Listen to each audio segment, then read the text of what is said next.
Global network for zero certification body.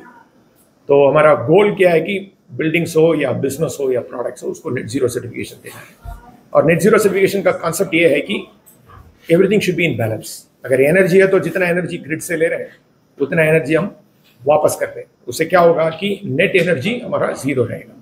Same thing emission भी, जितना emission हम generate करें उतना अवॉइड करें, जितना वाटर ले रहे हैं उतना हम बचाएं, और जितने वेस्ट हम लैंडफिल में नहीं भेजें वो बेटर है। सो ये बेसिक जीरो का कॉन्सेप्ट है। इसके ऊपर हम सर्टिफिकेशन देते हैं बिल्डिंग्स, बिजनेसेस और प्रोडक्ट्स और सब कुछ। दुनिया में जो भी चीज़ के लिए सर्टिफिकेशन चाहिए उसके लिए हम नेट जीरो दे रहे हैं। आज हम DY पाटिल यूनिवर्सिटी में है, वहाँ पे हमने फेस 1 सर्टिफिकेट दे दिया उनको नेट जीरो के लिए। पहला स्टेप है जिसमें हम बोलते हैं कि एमिशन असेसमेंट करना है। एमिशन असेसमेंट करना है। एमिशन असेसमेंट का मतलब ये है कि स्कोप 1, स्कोप 2, स्कोप 3 ये तीनों एमिशंस का कहाँ है आज इनके बिल्डिंग, और उसका इम्पैक्ट कितना है एनवायरनमेंट के ऊपर, उसका एनालिसिस हुआ है और उसका सर्टिफिकेट हमने फरवरी में दिया। आज सेकंड स्टेप में जा रहे हैं। सेकंड स्टेप इज दैट उसका पूरा प्लान डेवलप किया, उस एमिशंस को कैसे कम करके उसको जीरो की तरफ से लेके जाएंगे, और आज उसका प्लान का सर्टिफिकेट आज हो रहा है। नेक्स्ट स्टेप इज दैट वो प्लान इंप्लीमेंट होगा। जैसे इंप्लीमेंट होता रहेगा उसका अगेंस्ट हम एक परसेंटेज प्रोग्रेस रिपोर्ट करेंगे, तब तक 100% हो जाएगा। तो जैसे सोचें कि आपने मल्टीपल क्लासेस लिया, अभी ग्रेजुएशन का समय आएगा फ्यूचर में, और उस तरीके से लेके जा रहे हैं। यही जीरो सर्टिफिकेशन का कॉन्सेप्ट है। I think DY Patil university की तरफ से अगर मैं बोलूं तो 2 से 3 साल के अंदर पूरा सर्टिफिकेशन उनका campus net zero certification level पे आ जाएगा। अगर हम पुणे को देखेंगे 2030 तक काफी चीज हो सकता है, मे बी 10-15% हो सकता है, बट 2040 तक 50% हो सकता है। पर मेरा इच्छा यह है कि 2047 तक जब विकसित भारत बनेगा उस दिन हम 100% हो जाएं। हम 2070 तक जो इंडिया का टारगेट है वहां तक वेट न करें, और ये हो सकता है।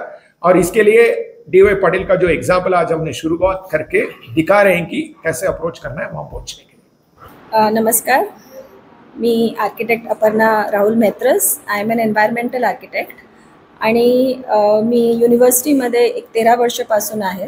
स्कूल ऑफ आर्किटेक्चर माझी सुरुवात होती, wear I started as a lecturer, and I come from a industry background. I have my own practice also, so I know the importance of environment.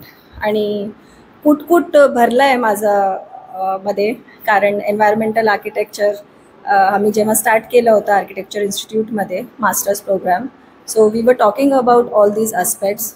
आणि युनिव्हर्सिटीचा एक फायदा आमचा आहे, कारण आमचा 110 एकर्स कॅम्पस आहे, ह्यूज कॅम्पस आहे, आणि आम्हाला ऑपॉर्च्युनिटी आहे की जे आमच्याकडे नॅचरली ग्रीन आहे कॅम्पस ते we should restore that. And कारण आमच्याकडे ऑलमोस्ट 7000 स्टुडंट्स आहेत, तर त्यांच्यामध्ये पण एक इन्कल्केट व्हायला पाहिजे right from when they enter in to the university. आमच्याकडे स्कूल पण आहे, तर त्यांना दिसतं आहे. So when they see things they kind of they are aware about the environment around them. आणि एक आमची so with the GNFZ on board, so that is how we thought that net zero what people are talking today, let us show how it is done. Our chairman and chancellor Dr. Ajinkya D.Y. Patil sir, he has a vision. He wants us to be an innovation university, but innovation not on paper and not in curriculum, but with the right practices.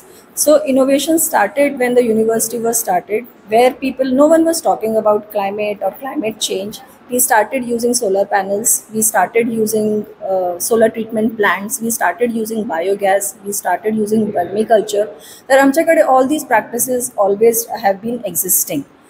GNFZ on board आला आणि आम्हाला एक direction मिळाला, because as they say, they measured for us all these things. We were doing, but we were not understanding that it can be measured, and then where are we maybe lacking or what more we have to do. So that is what we got from Eco Solutions and GNFZ, and hence we thought this was the right direction, and I'm sure within a year or two we should be a net zero university.